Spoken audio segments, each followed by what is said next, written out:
ونستعينه ونستغفره ونعوذ بالله من شرور أنفسنا ومن سيئات أعمالنا من يهده الله فلا مضل له ومن يضلل فلا هادي له ونشهد أن لا إله إلا الله ونشهد أن محمدا عبده ورسوله أما بعد يا أيها الناس اتقوا ربكم الذي خلق من نفس واحدة وخلق منها زوجها وبث منهما رجالا كثيرا ونساء واتقوا الله الذي تساءلون به والأرحام إن الله كان عليكم رقيبا يا أيها الذين آمنوا اتقوا الله حق تقاته ولا تموتن إلا وأنتم مسلمون அனைத்து புகழும் அகிலங்கள் நாமத்தை படைத்து பராமரிக்கின்ற அந்த அல்லாஹ்வுக்கு எல்லா புகழும் அல்லாஹ்வுடைய சாந்தியும் சமாதானமும் நம் உயிரில் மேலாக மதிக்கக்கூடிய நபிகள் நாயகம் ஸல்லல்லாஹு அலைஹி வஸல்லம் அவர்கள் மீதும் அவர்களின் குடும்பத்தார் மீதும் அனைத்து சஹாபாக்கள் சஹாபி பெண்கள் உலக முஸ்லிம்கள் குறிப்பாக நம் மீதும் அல்லாஹ்வுடைய சாந்தியும் சமாதானமும் அருளும் அன்பும் என்றென்றும் நிறைந்திருப்பதாக. பூமியில் இறைவனுக்கு மிகவும் விருப்பமான இடம் இறைவன் பள்ளிவாசல். அந்த இறையிலத்தை நம்ம எல்லாம் ஒன்று கூட்டியவருக்கு எல்லா போலும் அல்லாஹ் உயர்ந்த மார்க்கமான இஸ்லாமிய மார்க்கத்தை எனக்கு பேசுவதற்கு கேட்பதற்கு வாய்ப்பு அல்லாஹ்வுக்கு நன்றி. கண்ணியத்துக்குரிய எல்லாம் வந்த அல்லாஹ் நபியருக்கு இன்றைய ஜும்மாவின் தலைப்பு உயிர்ப்பிக்கும் நாள். நபி ஸல்லல்லாஹு அலைஹி வஸல்லம் அவர்கள் ஒவ்வொரு கடமையான தொழிலுக்கு முன்னாடி இப்படி அல்லாஹ்விடத்திலே பிரார்த்தனை செய்வார். ரப்பி தீனி அதாபக யௌம தபூஸ் இபாதக. என் இறைவா, இறந்தவரை உயிர்ப்பிக்கும் நாளில் உன் வேதனையிலிருந்து என்னை காப்பாயாக. நபி ஸல்லல்லாஹு அலைஹி வஸல்லம் ஒவ்வொரு கடமையான தொழிலுக்கு முன்னாடி இந்த துஆவை செய்வார்கள் சொல்றது. மறுமை நாள் என்பது அல்லாஹ் ரப்பல் ஆலமீன் பெரிய ஒரு நாள் அல்லாஹ் கொடுத்திருக்கிறார். அந்த மறுமை நாள்ல நிறைய விஷயங்கள் நடக்கும். அதை அல்லாஹ் திருமறை போனால நீங்க வசனத்தை ஒவ்வொரு வசனத்தை படிக்கும்போது இடையில ஒவ்வொரு வரிகளை அல்லாஹ் மறுமை நாள் நடக்குது என்னென்ன நடக்கும்போது இந்த வசனங்கள் எல்லாம் ஒவ்வொரு வார்த்தையை அல்லாஹ் சொல்லிட்டு வருவார். வாக்களிக்கப்பட்ட நாள் என்று அல்லாஹ் சொல்வார். அந்நாள் மகத்தான நாள், தடுத்து நிறுத்த முடியாத நாள். மறுமையினால் அல்லாஹ் சொல்வார். நாள் என்பது தடுத்து நிறுத்த முடியாத நாள், தந்தையும் மகனும் உதவ முடியாத நாள் என்று அல்லாஹ் சொல்வார். இந்த உலகத்துல தந்தையும் மகனும் என்னவா இருந்தாலும் சரி, இந்த உலகத்தில் நம்ம என்ன செய்ய எவ்வளவு பிரச்சனை இருந்தாலும் சொல்லிச்சுக்கலாம். ஆனா மறுமை நாள்ல அது எல்லாம் சொல்றான், தந்தையும் மகனும் உதவ முடியாத நாள் அந்த நாள் என்று அல்லாஹ் சொல்றான். அதே போல கூலி வழங்கும் நாள் என்று அல்லாஹ் நாளை எல்லாம் சொல்றான். நாம் செய்யக்கூடிய நன்மைகளுக்கு அமல்களுக்கு அல்லாஹ் மடக்கில் வச்சு அல்லாஹ் பதிவு செய்யறான். அதுக்கு முன்னாடி கூலி வழங்கக்கூடிய நாள் அந்த நாள் என்று அந்த நிகழ்வு அந்த மறுமையில் நடக்கும். அதே போல ஒன்று திரட்டப்படும் நாள் என்று அல்லாஹ் சொல்றான். பூமி பந்துல பல பக்கம் எழுச்சிய மனிதர்கள் இருக்கிறார்கள், பல பக்கம் வாழ்ந்து மரணிச்சிருக்கிறார்கள், ஏற்கனவே வாழ்ந்து மக்கள் மரணிச்சிருக்கிறார்கள். இவர்கள் எல்லாம் என்ன செய்யணும், அந்த நாள் மறுமை நாள் ஒன்று திரட்டப்படும் நாள் என்று அல்லாஹ் அனுப்பிச்சிருக்கிறார்கள். குற்றவாளிகள் தப்பிக்க முடியாத நாள் என்று அல்லாஹ் சொல்றார். இந்த உலகத்துல என்ன காரணம் சொல்லி தப்பிச்சிடலாம், ஆனா மறுமை நாள்ல தப்பிக்க முடியாத நாள் என்று அல்லாஹ் சொல்லியிருக்காரு. அந்த நாள் இறைவனை சந்திக்கக்கூடிய நாள் என்று சொல்றாரு. உலகம் படைக்கப்பட்ட நாள் வந்து யாரை என்ன செய்யற இறைவனை போய் நேரடியாக சந்திச்சு உரையாடுறது கிடையாது. வகை மூலமாக எல்லா செய்தி எல்லாம் அறிவிச்சிருக்காங்க. அந்த நாள் என்பது இறைவனை சந்திக்கக்கூடிய நாள். அல்லாஹ் அரசுல இருப்பான். அரசுல என்ன செய்வான், அடியாளர்கள் எல்லாம் விசாரிச்சு அல்லாஹ் வருவாங்க. அந்த நாள் இறைவனை சந்திக்கக்கூடிய நாள் என்று அல்லாஹ் சொல்றான். சந்தேகமே இல்லாத நாள் என்று அல்லாஹ் சொல்றான். அந்த நாள் இருக்கிற எந்த டவுட் நீங்க வேண்டாம். அந்த நாள் என்பது மறுமை நாள் என்பது சந்தேகமே இல்லாத நாள் என்று அல்லாஹ் சொல்றான்.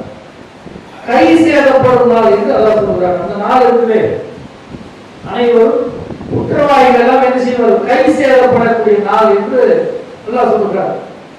நன்மையும் தீமையும் கண்முன்னே பெற்றுக் கொள்ளும் நாள் என்று அல்லாஹ் சொல்றான். நம்ம செய்யக்கூடிய அமல்களுக்கு என்ன செய்வோம்? அல்லாஹ் கண் முன்னாடி அல்லாஹ் தீர்ப்பு வழங்குவான். நாம செய்யக்கூடிய தீமைக்கு அல்லாஹ் உடனே அங்க தண்டிப்பான். கண்முன் நன்மையும் தீமையும் கண்முன்னே பெற்றுக்கொள்ளும் நாள் என்று அல்லாஹ் சொல்கிறார். ஒவ்வொருவரும் என்ன செய்வார்? தன்னை பற்றி வாதாடும் நாள் என்று அல்லாஹ் சொல்றார். ஒவ்வொரு மனுஷனும் அந்த மறுமையில் எப்படி இருப்பான்னு சொன்னா, தன்னை பற்றி என்ன செய்வான்? வாதாடிட்டே இருப்பான். நான் அப்படி செய்யலையா, நான் இப்படி செய்யல, இதுக்காக செய்யல, அதற்காக செய்யல என்று காரணங்களோட அழிப்பான். தன்னை பற்றி வாதாடிட்டே இருப்பான் மனுஷன். இதெல்லாம் என்ன செய்யும்? மறுமையினால் நடக்கும் சொல்றது. இதே வரிசை பட்டியல் அல்லாஹ் ரப்பில்லாஹி ஒரு வசனம் சொல்லிருக்கார், உயிர்ப்பிக்கும் நாள் என்று சொல்றார். அனைவருக்கும் என்ன செய்யணும்? உயிர்ப்பிக்கும் நாள் என்று அல்லாஹ் இந்த வரிசையில் அல்லாஹ் சொல்லியிருக்காருன்னு சொல்றார். அல்லாஹ் ரப்பில்லாஹி இந்த பிரபஞ்சத்தை அல்லாஹ் எப்படி படைச்சான் தெரியுமா? பெருவெளிப்பு கொடுக்க ஒரு சப்த காலத்தை என்ன செய்யறாங்க? எல்லா படைப்புகளையும் என்ன செய்யணும்? விற்பான்னு சொல்லுவாங்க. பெருவெளிப்பு கொடுக்க சப்த காலத்தை எல்லா ஒரே பொருளாக எல்லா படைப்பும் ஆரம்பத்தில் இருந்தது. அல்லாஹ் ரப்பி சப்தத்தால ஒரே ஒரு சப்தம் தான் எல்லாம் என்ன செய்யுது? எல்லா படைப்பும் தன்னந்தனியா துண்டு துண்டாக பிரிஞ்சது என்று ஆரம்பத்தில் அல்லாஹ் இப்படிதான் படைச்சார். அதே போல இந்த இறுதி நாள் இருக்கு பாருங்க, உலகம் அழிக்கக்கூடிய நாளே அல்லாஹ் இஸ்ராஃபில் ஒரு மலக்கு அல்லாஹ் நியமிச்சது. இப்போ இருக்கிறார் அவர். நபி ஸல்லல்லாஹு அலைஹி வஸல்லம் ஒவ்வொரு முறை என்ன செய்வார்னா, சில நேரங்களில் அவர் நினைச்சு அஞ்சுவார். இஸ்ராஃபில் அல்லாஹ்வுடைய உத்தரவுக்கு ஏற்ப தலையை சாய்ச்சவாறு சூர் ஊதுறதுக்காக வேண்டி தயார் நிலையில் இருக்கிறார். எப்போ என்ன என்பது தெரியாது என்று நபி அவர்கள் அந்த இஸ்ராஃபில் மலக்கை சொல்லி அஞ்சுவார்கள். அந்த இஸ்ராஃபில் மலக்கை எடுத்துட்டு ஒரே ஒரு சப்தம் தான் இறுதியால் வந்து ஒரு சூர் முதல் ஊதப்படும். எப்படி ஆரம்பத்தில் சொன்ன மாதிரி சத்தத்துல வந்து அல்லாஹ் என்ன இந்த உலக பிரபஞ்சமே வந்திருக்கு. அதே சத்தத்துல என்ன செய்யும்? அல்லாஹ் சூருங்கிற அந்த சத்தத்துல இந்த உலகம் என்ன செய்யும்? அழிஞ்சு வச்சிருவாங்க. இந்த உலகத்துல அல்லாஹ்வுடைய படைப்பை யாருனால என்ன செய்ய முடியாது? எதை கொண்டே அழிக்க முடியாது. அது நீங்க அழிக்க முற்பட்டு அது வேற ஒரு பொருளாக அது மாறிடும். ஆனா அல்லாஹ் ரப்பில்லாஹி இஸ்ராஃபில் ஓதக்கூடிய சத்தம் இருக்குது. அல்லாஹ் அந்த சத்தம் அழிக்கக்கூடிய சத்தமாக இருக்குது. அதே போல அல்லாஹ் ரப்பில்லாஹி இரண்டாவது முறை ஒரு சூர் ஊதப்படும். இஸ்ராஃபில் மலக்க வச்சு அல்லாஹ் ஊதுவான். அது சத்தம் தான். அந்த சத்தம் முதல் சத்தம் அழிக்கக்கூடிய சத்தம். ஒரு சத்தத்தை அல்லாஹ் எப்படி எல்லாம் வச்சிருக்கான் பாருங்க. இரண்டாவது சூருங்கிற சத்தம் இருக்குது. அந்த சத்தத்தில் அல்லாஹ் என்ன உயிர் கொடுத்து அல்லாஹ் கப்பலில் இருந்து மண்ணரை இருந்து உயிர் பெற்று எழுதுவார்கள். அந்த உயிர் பெற்றும் நாளுங்கிறது இந்த உலகத்துல உங்களுக்கு எனக்கு உயிர் எப்படி தெரியுமா கொடுத்தாங்க? தனித்தனியாக வழங்கப்பட்டுச்சு. மலக்குகளை வச்சு அல்லாஹ் என்ன செய்யும்? வானத்திலிருந்து வானவர்களை கொண்டு வந்து தன்னுடைய தாயுடைய கருவறையத்தில் உள்ள மூன்று என்ன செய்வார்கள்? ஒரு 40 நாள் ஒரு குழந்தை வடிவெடுத்து அடுத்த 40 அடுத்த குழந்தை வடிவெடுத்து அதுக்கடுத்து நாள் ஒரு 40 நாள் இன்னொரு வடிவம் மொத்தம் 120 நாளுக்கு பிறகாடி மலக்கு அஞ்சுவான். தன் தாய் வயிற்றுக்குள்ள மலக்கு உள்ள பூந்து என்ன செய்வார்கள்? அந்த கருவை மலக்குமார் பார்த்துட்டு யாரா இந்த கரு இந்த நிலையில் இருக்குது, யாரா யாரா இந்த கரு இந்த நிலையில் இருக்க ஒவ்வொரு ஸ்டேஜையும் சொல்லுவாங்க. சொல்லிட்டு இது ஆனா பெண்ணா இதுவும் தீர்மானிக்கப்படுது. பிறகு அல்லாஹ் ரப்பில்லாஹி அந்த வானவரை வச்சுட்டு கருவுல தாயோட கருவுல ரூஹ் ஊதப்படுது. வழங்கப்பட்ட உயிர்கள் எல்லாம் தனித்தனியாக இந்த பூமியில வழங்கப்பட்டுச்சு. ஆனா அந்த உயிர்ப்பிக்கும் நாள்ல அந்த இரண்டாவது சூர் மலக்கு ஊதுவாரு. அது ஊதுன அனைவருக்கும் ஒரே முறையில் என்ன செய்வார்கள்? அல்லாஹ் உயிர்கள் தந்துடுவாங்க. அந்த உயிர் பெற்று என்ன செய்வாங்க? எல்லாரும் என்ன செய்வாங்க? அந்த உயிர் கொடுத்து மண்ணை எடுத்து வெளியில் வருவார்கள். விவேகமாக அல்லாஹ் குர்ஆன்ல சொல்றான். விவேகமாக என்ன செய்வார்கள்? அந்த மண்ணரை நெஞ்சல வெளியேறுவார்கள். அதுக்கு இந்த உலகத்திலே ஒரு அத்தாட்சி அல்லாஹ் சொல்றான். எப்படி அந்த உயிர் பெற்றதையும் என்ன செய்வாருன்னா எப்படி இருப்பார்கள் என்று அல்லாஹ் ரப்பில்லாஹி ஒரு உதாரணம் சொல்றான். ஈசல்களை நீங்கள் கவனிக்கவில்லையா என்று அல்லாஹ் சொல்றான். ஈசல்கள் இருக்குது, மண்ணுக்குள் இருந்து பாருங்க அப்படியே வெளியேறும். உடனே அது பறக்காது. அதை கீழே கொஞ்ச நேரம் ஒரு மயக்க நிலையில் இருக்கும். அதே மாதிரி மறுமையினால எல்லாருக்கும் ஒரு மயக்கம் ஏற்படும். உயிர் கொடுத்ததையுமே கபர்ல இருந்து எல்லாரும் என்ன செய்வார்கள்? வெளியில் வந்ததையும் ஒரு மயக்க நிலை கண் திறந்து பார்க்க முடியாது, மயக்க நிலை இருக்கு. அல்லாஹ் என்ன செய்வான்? யாருக்கு முதல் மயக்க தெரியுமா? நபி ஸல்லல்லாஹு அலைஹி வஸல்லம் அவர்களுக்கு தான் முதல்ல மயக்க தெரியும். நபி அவர்கள் சொன்னார்கள், அந்த மறுமை நாள்ல முதலா பார்ப்பது யார் தெரியுமா? மறுமை ஒரு நாள் இருக்குது, அந்த நாளை யார் முதல்ல இரு கண்களால் யார் பார்ப்பாங்க? நபி அவர்களுக்கு அந்த காட்சி எல்லாம் தருவான். நபி ஸல்லல்லாஹு அலைஹி வஸல்லம் உயிர் பெற்று எழுந்து என்ன செய்வார் தெரியுமா? ரசூலுல்லாஹ் சொல்றாரு, மூசா அலைஹிஸ்ஸலாம் எனக்கு முன்னாடி எழுந்திருச்சு நிற்பாங்க. மூசா அலைஹிஸ்ஸலாம் அவர்கள் தான் மூர்ச்சையாகி மயக்க நிலையில் முதல் எந்திரிச்சாரா அல்லது நான் எந்திரிச்சேனா என்று எனக்கு தெரியாது என்று நபி ஸல்லல்லாஹு அலைஹி வஸல்லம் சொன்னாரு. இன்னொரு அறிவிப்புல நான் தான் முதல் என்ன செய்வேன்? அந்த மறுமையில உயிர் பெற்று எழுந்திருச்சு மயக்க நிலையிலிருந்து என்ன செய்வேன்? எழுந்திருப்பேன் என்று நபி ஸல்லல்லாஹு அலைஹி வஸல்லம் சொன்னார்கள். ஒவ்வொரு கபரிலிருந்து எந்திரிக்கிறாங்க பாருங்க, அந்த மண்ணறையிலிருந்து நபி ஸல்லல்லாஹு அலைஹி வஸல்லம் ஒவ்வொருத்தரும் தன் செயல்களுக்கு ஏற்பட்டால் எழுந்து வருவார்கள். அதை நபி அவர்களுக்கு பட்டியலிட்டார்கள்.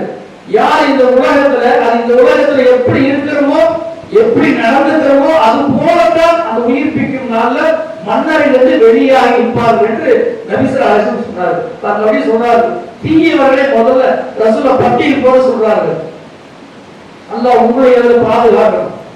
யார் அல்லாஹ் திருக்குர்ஆன்ல சொல்ற, யார் வட்டி வாங்கி உண்கிறார்களோ அவர் சைத்தான் தீண்டியவன் போல மறுமை நாள்ல உயிர் பெற்று வருவார்கள். அல்லாஹ் வட்டி பற்றி ஒரு எச்சரிக்கை சொல்றேன்.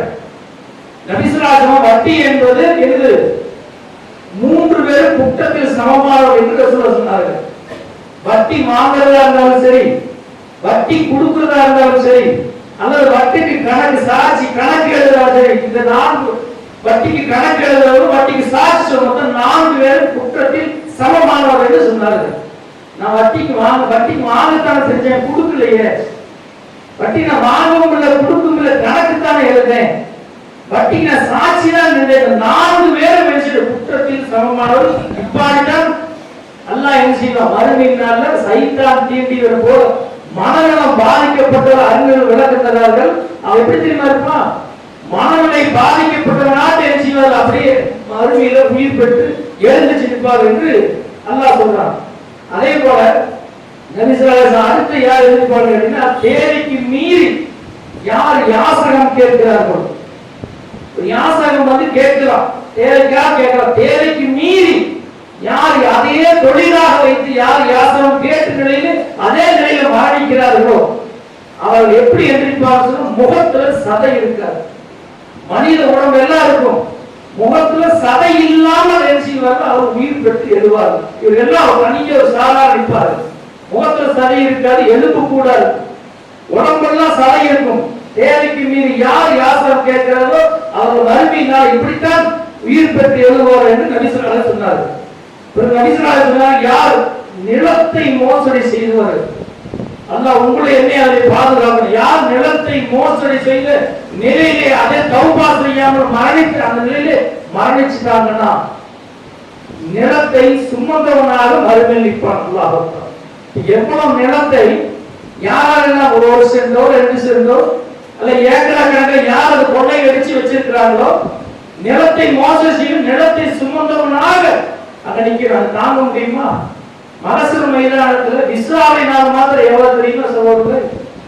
நபி ஸல்லல்லாஹு அலைஹி வஸல்லம் அல்லாஹ் சொல்றோம், ஒரு நாள் தான் நம்ம தீர்ப்பு நான் விசாரிக்கணும்னு சொல்றோம். நம்மளுடைய கணக்கு எவ்வளவு தெரியுமா? 50,000 வருஷம். அல்லாஹ் 50,000 வருஷம் மகசூல் மைதானத்துல ஒருத்தர் நிக்கணும் நிலத்தை சுமந்தவர்களாக. அல்லாஹ் உங்களை என்ன செய்யணும்? அல்லாஹ் பாதுகாக்கணும்னு சொல்றது. அதே போல யார் வந்து அனாதை சொத்துக்களை உங்கிறாங்களோ சரியான முறையில அனாதை சொத்துக்களை பராமரிக்கிறது சரியான முறையில் அவங்க பங்கிட்டு கொடுத்தணும். அந்த அனாதை சொத்துக்களை யார் தேவை அவங்க சொத்துக்களை வாங்கி உண்கிறார்களோ அல்லாஹ் திருக்குறான்ல சொல்லிக்கிறாரு, அவர் வயிறுல நெருப்பு தான் அவன் சாப்பிடுறான்னு சொன்னான்.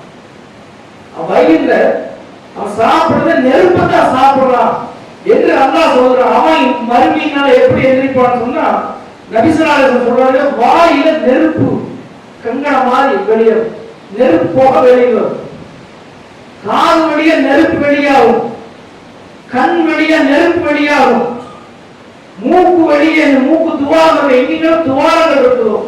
அந்த துவாரங்கள் வழி என்ன நெருப்பு வழியாகும். இப்படியே ஒரு சாரான் மறுமையில உயிர் விட்டு எழுப்பி யாருன்னா அனாதை சொத்துக்களை என்ன செய்வார்கள், தேவையில்லாமல் அவன் சரியான முறை பங்கீடு கொடுக்காமல் உண்டவர்கள் என்று நபி அவர்கள் சொன்னார்கள் சொல்றார். அதே போல யார் அல்லாஹ்வுடைய இந்த வேதத்தை மறுத்த நிலையிலே காபீராக மரணிச்சார்கள். மறுக்கிறாங்க வேதத்தை, இது அல்லாஹ்வுக்கு வரல. யார் மறுத்த நிலையிலே இருக்கிறார்களோ அவர்கள் மறுமை நாள் எப்படி வருவான்னு சொன்னா கண் பார்வை அவங்களுக்கு யாருக்கு இருக்காது. கண் இருக்குதே, அது நாளைக்கு மறுமையில் நல்லா கேட்பான். அல்லாஹ் அவங்க அந்த அடியான் கேட்பான், இந்த பூமியில நான் வாழும்போது பார்வை இவ்வளவு நாள் இருந்தேனே, எனக்கு எப்படி இந்த பார்வை போச்சு என்று ஒரு கேள்வி அல்லாஹ் கேட்பான். அப்ப அல்லாஹ் மலக்கில் வச்சு பதில் சொல்லுவான், நீ குர்ஆனை மறுத்தி இல்ல, என் வேதத்தை மறுத்தி, என் வார்த்தையை மறுத்தி இல்ல, அதனால் என்ன செய்ய இந்த பார்வை என்ன செய்ய குருடனாக எல்லாம் குருடனாக இருக்கிற யாருன்னா வேதத்தை மறுத்தவர் என்று நபி ஸல்லல்லாஹு அலைஹி வஸல்லம் சொல்றாரு. திருக்குர்ஆனே அல்லாஹ் சொல்லிருக்காரு. அதுக்கப்புறம் நல்லடியார்கள் நபி ஸல்லல்லாஹு அலைஹி வஸல்லம் பட்டியலிட்டார். நல்லடியார்கள் என்று நபி ஸல்லல்லாஹு அலைஹி வஸல்லம் சொன்னார்கள், யார் பாங்கு கூறிய நிலையிலே, பாங்கு ஒரு பெரிய அமல் இருக்கு சொல்றது, சாதாரணமா நாம் நினைக்கிறோம். வாய்ப்பு இருக்கும்போது நம்ம பாங்கு சொல்லிக்கணும். வாய்ப்பு நமக்கு பாங்கு சொல்ற ஒரு வாய்ப்பு கிடைக்குது பள்ளிவாசல்ல, நம்ம என்ன செய்யணும், அதுக்கு போட்டி என்ன செய்யணும், அந்த வாய்ப்பை பயன்படுத்திக்கணும். யார் பாங்கு சொல்ற அந்த அமல் தொடர்ந்து செஞ்சுட்டு வர்றாரோ சுப்ஹானல்லாஹ், அவர் மறுமையினால் எப்படி எதிர்ப்பார் சொன்னா கழுத்து நீண்டவாறு, அந்த அழகான ஒரு தோட்டத்துல கழுத்து நீண்டிருக்கும். இவரெல்லாம் யாருன்னா இந்த உலகத்துல அல்லாஹ் பாங்கு சொன்னவர்கள் என்று நபி ஸல்லல்லாஹு அலைஹி வஸல்லம் அவர்கள் சொல்லிட்டார். சாட்சி பாங்கு சொல்வது, பாங்கு என்பது சாதாரண விஷயங்களை சொல்வது.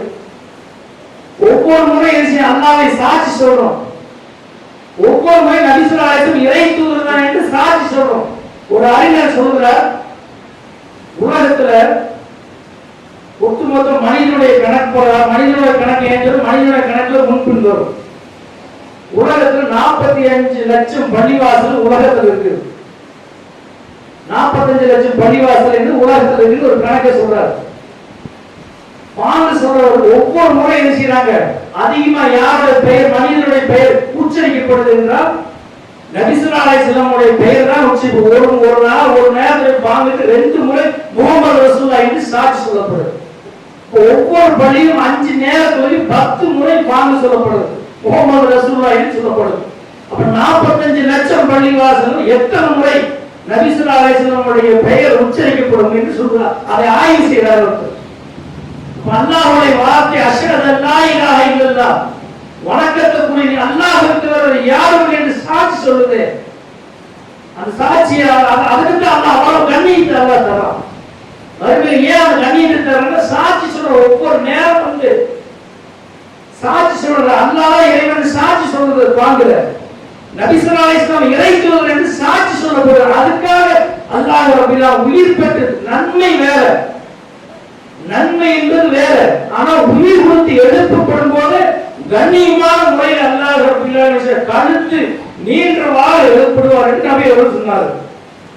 அதே போல நபி ஸல்லல்லாஹு அலைஹி வஸல்லம் சொன்னார்கள், ஹஜ் செஞ்ச நிலையிலே யார் மரணிக்கிற, ஹஜ்ஜுக்கு எத்தனையோ பேர் நிறைய நியத் இருக்குது, எத்தனையோ பேருக்கு ஹஜ்ஜில் போய் நான் ஹஜ் செய்யும் போது நான் மௌத்தா போனவர் எவ்வளவு உள்ளத்துல ஆசை இருக்கும். ஆனா அல்லாஹ் அந்த ஆசையில் நிறைய பேருக்கு அமல் செய்வதில்லை. அல்லாஹ் சில பேருக்கு அல்லாஹ் நினைச்சு அந்த பாக்கியத்தை அல்லாஹ் தர்றான். யார் ஹஜ் செஞ்ச நிலையில யார் மரணிக்கிறார்களோ நபி ஸல்லல்லாஹு அலைஹி வஸல்லம் அவர்கள் நினைச்சவர் தக்பீர் சொல்லும் முழங்குமார் அல்லாஹ் அக்பர் அல்லாஹ் அக்பர் என்று தக்பீர் முழங்கி ஒரு மனசில் ஒரு கூட்டம். இவங்கெல்லாம் யாரு என்று என்ன செய்யப்படுதுன்னா இவர்களும் ஹஜ் செஞ்ச நிலையில மரணித்தவர்கள் என்று நபி ஸல்லல்லாஹு அலைஹி வஸல்லம் அவர்கள் சொல்லி காட்டுகிறார்கள். அதே போல யார் சஹீதான நிலையில மரணிக்கிறார்களோ, இன்னைக்கு அல்லாஹ்வுடைய பாதையில் எத்தனை பேர் இருந்துச்சு நபி ஸல்லல்லாஹு அலைஹி வஸல்லம் காலத்திலிருந்து ஷஹீத் ஆகியிருக்கிறார்கள்.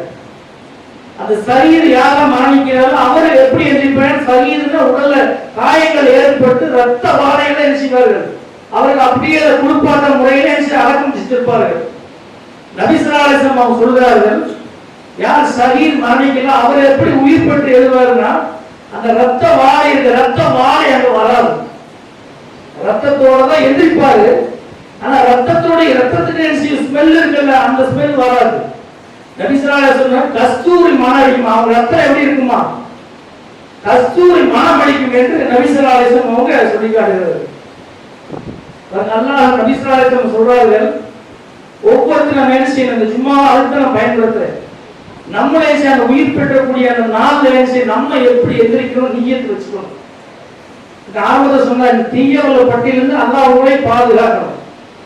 நன்மையை நம்ம எப்படி உயிர் பெற்று எந்திரிக்கணும், நபி ஸல்லல்லாஹு அலைஹி வஸல்லம் யாரா எப்படி எந்திரிப்பாங்கன்னா, எப்படி நியத்து வச்சுக்கணும்னா, யாரா எதோட எண்ணத்தோடய மரணிக்கிறார்களோ, நான் சுஜூத் செஞ்ச நிலையில நான் எந்திரிக்கணும், சுஜூத் செஞ்ச நிலையில எந்திரிக்கணும், அல்லது ஹஜ் செஞ்ச நிலையில எந்திரிக்கணும், நான் மரணிச்சு அந்த மாதிரி எந்திரிக்கணும், அல்லது உயிர் தியாகியா எந்திரிக்கணும், அந்த மாதிரி நான் எந்திரிக்கணும்ங்கிற அவர் நியத்து வச்சு கொள்ளுங்கள் என்று சொன்னார். அவர்கள் எண்ணங்களை பொறுத்து மறுமை நாளை உயிர் பெற்று எழுப்பார் என்று நபி ஸல்லல்லாஹு அலைஹி வஸல்லம் சொல்றாங்க. அப்போ உயிர் குடிக்க மறுமைங்கிற வேற விஷயம், அது உயிர் பெற்றதுக்கு அப்புறம் தான் மறுமை அல்லாஹ் விசாரணை தண்டனை எல்லாம் வரும்.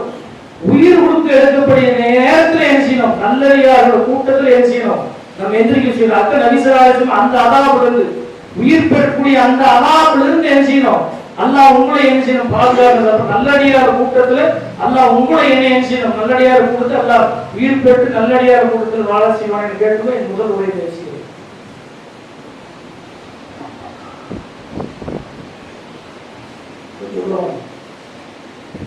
நெருங்குவாங்க பின்னாடி நிற்கிறாங்க.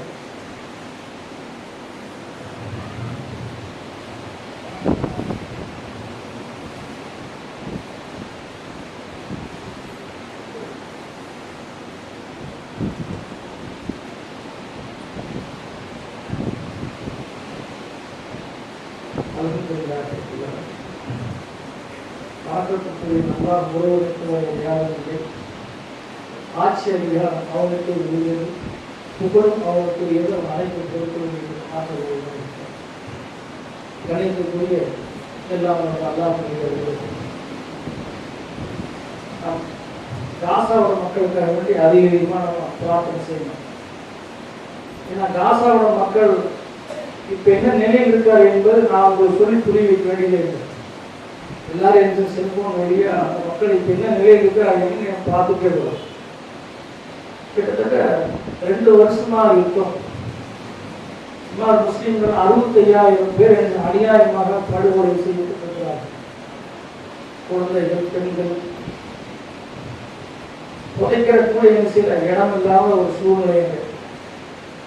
அந்த காட்சிகளை பார்த்துருப்பீங்க. ஹிஜ்ரத் செஞ்சது போல இருந்துச்சுன்னா கூட்டமா மக்கள் வந்து அந்த பகுதியிலிருந்து வெளியேறாங்க. அவங்க எங்க போறாங்க என்னங்கிற சூழ்நிலை தெரியல, என்ன பண்றது என்று என்ன செய்யறாங்க சூழ்நிலை தெரியல. சைத்தான் என்ன செய்வான், இந்த காட்சியில பார்க்காதன்னு சொல்லி தள்ளிக்கிட்டே போயிட்டே இருப்பான். நம்ம பார்க்கணும் அந்த காட்சிகள்.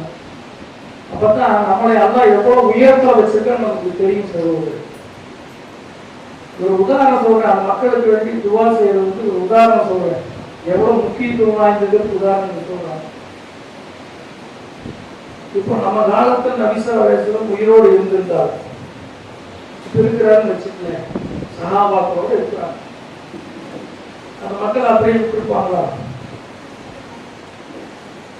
உங்கள்கிட்ட கேள்வியை சிந்திச்சு பாருங்க. ஒவ்வொருத்தருடைய மனசாட்சி சொல்லுது விட்டுருக்க மாட்டாங்க. நபி ஸல்லல்லாஹு அலைஹி வஸல்லம் இருந்தா அதே சஹாபாக்கள் உமர் ரலியல்லாஹு அன்ஹு அபூபக்கர் அந்த மக்கள் அதே நிலையில் விட்டுருப்பாங்களா? விட்டுருக்க மாட்டாங்க. ஒவ்வொருத்தருடைய மனசாட்சி சொல்லுது விட்டுருக்க மாட்டாங்க. இப்ப நம்ம உம்மத்தாக நம்ம இருக்கிறோம், உயிரோடு இருக்கிறோம்.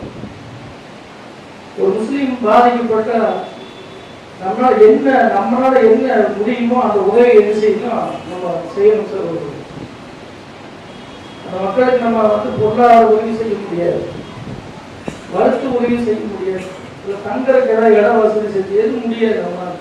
ஏன்னா அவங்களுக்கு வேற பகுதி நம்ம ஒன்று செய்யலாம். அல்லாஹ்வுக்காக வேண்டிய இரு கையாண்டுறாங்க மக்கள். ஏற்கனவே இறந்து போன மக்கள் எது செய்யறாங்க, ஷிர்க் இல்லாமல் அவங்க மௌத்தாயிட்டாங்கன்னா எல்லாரும் உயர்ந்த அந்தஸ்து கூடிய அந்த மக்களுக்காக துவா செய்யணும். இப்ப இருக்கிற மக்களுக்கு நல்ல ஒரு சூழ்நிலையை உருவாக்கக்கூடிய அந்த மக்களுக்கு அதிகமாக என்ன செய்யணும், துவா செய்யணும். நபி ஸல்லல்லாஹு அலைஹி வஸல்லம் அவர்களுக்கு இன்னொரு முகம் இருக்குது. தனக்கு ஏதாவது ஒரு பாதிப்பு ஏற்பட்டுச்சுன்னு வச்சுக்கல, நபி அவர்களுக்கு நபிமார்களுக்கு உயர்ந்த குணம் என்னன்னா மன்னிச்சு விடுவது. நீங்க தாய்ப்பு நகர்ல பாருங்க, நபிசராலேசன் எவ்வளவு சிரமப்படுத்தினாங்க, இந்த வரலாறு படிச்சிருப்பீங்க. அல்லாஹ்வோட உதவி அவருக்கு வருது தனிப்பட்ட முறையில. அல்லாஹ்வோட உதவி மாணவர் வர்றார், மலைகளை புரட்டக்கூடிய அந்த மலையை நிர்வாகம் செய்யக்கூடிய மலக்கு அல்லாஹ் வர்றார். ஜிப்ரீல் அலைஹிஸ்ஸலாம் பக்கத்துல இருக்கிறாங்க. நபி ஸல்லல்லாஹு அலைஹி வஸல்லம் பாதிக்கப்பட்டதுனால அல்லாஹ் இந்த உதவி வருது. நபியே நீங்க இப்ப சொல்லுங்க, அந்த மலைகளை, தாயிப் நகர் 2 மலைக்கு இடையில உள்ள ஒரு சின்ன கிராமம், இப்ப சொல்லுங்க அந்த மலைகளை புரட்டி எரிஞ்சிட அந்த மக்களை அழிச்சிருவேன் என்று சொன்னாரு. சுப்ஹானல்லாஹ். நபி ஸல்லல்லாஹு அலைஹி வஸல்லம் பெருந்தன்மை என்ற நபிமார்களுக்கு உயர்ந்த குணம் மன்னிச்சு விடுவது வேண்டாம். இவங்க வராட்டி பேருடைய சந்ததிகள்லாம் என்ன செய்வார், அவருக்கு ஹிதாயத் கிடைக்கும், நேர்வழி பெற்று நபி அவர்கள் தனக்கு கிடைச்ச அந்த வாய்ப்பை என்ன செஞ்சிருக்காங்க, தனக்கா என்ன கொடுத்தாங்க. அதே போல மக்காவில் கிட்டத்தட்ட 12 வருஷம் நபி ஸல்லல்லாஹு அலைஹி வஸல்லம் சரியாக கொடுமைப்படுத்தப்பட்டார்கள். பிறகு மதீனாவுக்கு போய் படைகளோட என்ன மக்கா வெற்றி ரசூலுல்லாஹ்வுக்கு ஆட்சி அதிகாரம் வந்து நபி அவர்களுக்கு வருது. நபி அவர்கள் ஒட்டகத்துல வர்றாங்க, சஹாபாக்கள் எல்லாம் என்ன செய்தாங்க, ஆயுதம் வர்றாங்க, அப்படியே அச்சிக்குள்ள வர்றாங்க, அப்படியே மக்கா மலைக்குள்ள வர்றாங்க. எல்லாம் யாரெல்லாம் நபி அவர்களையும் சஹாபாக்களையும் கொடுமைப்படுத்தி சிரமப்படுத்தினார்களோ அவங்களுக்கே மனசு உறுத்துச்சு, பயந்துட்டு என்ன செய்வார், ஒவ்வொரு வீட்டுக்குள்ள ஒளிஞ்சு போய் கதவை சாத்திட்டாங்க. இது எல்லாம் நபி அவர்கள் தெரிஞ்ச, நீங்க பயப்படாதீங்க, இன்னைக்கு உங்களுக்கு பொது மன்னிப்பு வழங்கப்படுது. பொது மன்னிப்பு உங்களுக்கு எல்லாத்துக்கும் வழங்கப்படுது. நபி ஸல்லல்லாஹு அலைஹி வஸல்லம் யூத பெண்மணி இருக்காங்க. அந்த பெண்மணி இது உண்மையான நபிதானா, எங்களுக்கு சாப்பாட்டுல விஷத்தை கலந்து அவர் கொடுத்தாங்க. இதெல்லாம் தெரிஞ்சு சஹாபா சொல்லுங்க வெட்டி போடுறேன்னு சொன்னாங்க. நபி அவர்கள் சொன்னா வேணாம், மன்னிச்சு விட. நபி ஸல்லல்லாஹு அலைஹி வஸல்லம் உயர்ந்த குணம் வந்து தனக்காக யாரை சஹாபாக்கள் ஒருத்தரை கூட தனக்காக யாரையும் பழி தீர்த்தது கிடையாது நபி அவர்கள். ஆனால் நான் சொல்ல இன்னொரு முகம், சமுதாயத்துக்கு ஏதாவது ஈமான் கொண்டவர்கள் மக்களுக்கு ஏதாவது நபி வேறொரு முகத்தை அங்க ரசூல் காட்டுவாங்க. அல்லாஹ்வுடைய கட்டளை என்ன அந்த இடத்துல நிறைவேற்றுவார். 19 போர்க்களத்தில் நபி அவர்கள் தளபதியா சமுதாயத்துக்காக போய் நின்றார் ரசூலுல்லாஹ். நபி ஸல்லல்லாஹு அலைஹி வஸல்லம் இப்ப உயிரோடு இருந்தா அந்த சமுதாயத்தை செய்ய விட்டுருக்க மாட்டார் சொல்லுங்க. அல்லாஹ் நம்ம உம்மத்தை நம்ம எல்லாம் வச்சிருக்கோம். நம்ம என்ன செய்யணும், மக்களுக்காக வேண்டிய அதிகமா என்ன செய்யணும், துஆ செய்ய கடமைப்பட்டிருக்கோம் சொல்றது. நம்மளால அதான் செய்ய முடியும். நாளைக்கு மறுமையில் வந்து எல்லாம் பல கோடி மக்கள் என்ன செய்யறாங்க, நிறைய பேர் முஸ்லிம்கள் இருந்தாங்க, எங்களுக்காக யாரும் என்ன செய்யல, அவங்க வந்து என்ன செய்யல, எங்களுக்காக எந்த உதவி செய்யல என்று யாரையும் அங்க என்ன செய்யல கை நீட்டி நம்மளை வந்து சாட்சியா வந்து நிக்க கூடாது. அவங்க வீடியோ போறாங்க, நீங்க பாத்துருக்கீங்களா, நிறைய பார்த்திருப்பீங்க. அவங்க மொழி வேற, நம்ம மொழி வேற, பாடி நான்கு வச்சு அந்த இடத்தை அப்படியே காட்டுவாங்க. பாருங்க நான் இருந்த வீடுகள்லாம் எப்படி இருக்குது பாருங்க, குழந்தைகளை காட்டும் பாருங்க, குழந்தைகள்லாம் எப்படி இருக்குது பாருங்க. சாப்பாடு எழுச்சி தட்டத்தை கூட்டிட்டாங்க, அது ஒவ்வொருத்தர் பிச்சை எடுக்கிற மாதிரி போய் எழுச்சி பாப்பாரு பாருங்க. ஒவ்வொரு நேரம் தட்டத்துல பிச்சை எடுக்கிற மாதிரி போற பாருங்க. மொழி இல்லை, அது அப்படியே அந்த காட்சியாக நம்ம காட்ட போறாங்க. அப்படியே உள்ள வேணா அப்படி கலந்து முடியும். நம்ம செய்ய வேண்டியது துஆ செய்யணும் சொல்றோம். ஏன் இங்க சொல்றோம் தெரியுமா, உங்கள யாராவது ஒரு துஆவால அங்கீகரிச்சிடலாம். யாரையாவது துஆ மனம் உருகி உள்ளம் கலங்கி நீங்க யாராவது ஒரு துஆ செஞ்சீங்கன்னு வச்சுங்க, அல்லாஹ் ஒருத்தருடைய துஆவால அங்கீகரிச்சா அவருடைய டோட்டல் சூழ்நிலை அல்லாஹ் சூழ்நிலை மாற்றுவது என்பது அல்லாஹ் பெரிய காரியம் கிடையாது. இப்ப அடிக்கிற வெயில் அப்படி அல்லாஹ் அப்படியே மழை வரும், அப்படியே குளிர்காலம் அல்ல, எப்படி இந்த கிளைமேட் எப்படி அப்படி செகண்ட்ல தான் மாத்துறாங்க. மனிதனுடைய சூழ்நிலை அல்லாஹ் என்ன செய்யும், புரட்டி போட்டுருவாங்க. யாரும் மறுமையில் வந்து எனக்காக யாரும் என்ன எந்த உதவியும் எங்களுக்கு செய்யல, யாருல இத்தனை மக்கள் இருந்தால் கோலால போய் என்னைக்கு தாசி இருக்காங்க, எங்களுக்கு யாரும் எதை செய்யல என்று யாரும் ஏன் மன்றத்தில் இருந்து நின்றக்கூடாது. இப்பவே நம்ம என்ன செய்யணும் அப்படின்னா, அதுக்காக என்ன செய்யணும், இந்த ஜும்மாவுடைய அந்த தொழுகையை இமாம் கிட்ட சொல்லிக்குது, அத்தகைய கொஞ்சம் நீட்டுவார். அந்த மக்களுக்காக மன உறுதி கண்ணீர் விடுகிறது. சஜிதாவை கொஞ்சம் சொல்லியிருக்கு, சஜிதாவை கேட்டு சொல்லிக்கிறது, சஜிதாவை கொஞ்சம் டைம் கொடுப்பார். நம்மளுடைய தேவைகளும் கேளுங்க. ஜும்மாவுடைய நேரம் ரசூலுல்லாஹ் சொன்ன ஒரு நேரம் இருக்குது. அந்த நேரத்துல யார் துவா செய்கிறாரோ அல்லாஹ் இன்ஷா அந்த துவாவை அங்கீகரிப்பார் என்று நபி ஸல்லல்லாஹு அலைஹி வஸல்லம் அல்லாஹ்வோட வாக்குறுதி இந்த ஜும்மாவுல இருக்கு. சொல்றாரு பத்தாயிரத்துல கொஞ்சம் நேரம் நீட்டி கொடுப்பார். சஜிதாவுக்கு நேரம் எடுப்போம். அதிகமா நம்முடைய தேவைகளும் கேளுங்க. அந்த மக்களுக்காக என்ன செய்ய அதிகமா துவா செய்யும். அங்க இப்போ எனக்கு ஜும்மாவுடைய நேரம் எல்லாத்துலயும் பகுதிக்கு 30 நிமிஷம் உட்படுதா? தாசாவோட 30 நிமிஷம் கிடையாது, சில நிமிஷங்கள் தான். ஏன் தெரியுமா? காரணம் ஏன் தெரியுமா? ஒரு இமாம் கொத்துபா ஓதிட்டு சொல்றாரு, என்னால அதிகமா பேச முடியாது, நீங்களும் கேட்க முடியாது. என்ன காரணம்னா பசி. பசினால என்னால அதிகமா பேச முடியாது. நீங்க பசியோட உட்கார்ந்து நீங்களும் உபதேசத்தை கேட்க முடியாது என்று சில நிமிஷங்கள் தான் அந்த ஜும்மாவோட உரை செய்யும். மக்கள் அப்படி சூழல் இருக்கிறாங்க. இன்ஷா அல்லாஹ் இந்த மக்களுக்காக வேண்டி துவா செய்யணும். அஸ்ஸலாமு அலைக்கும்.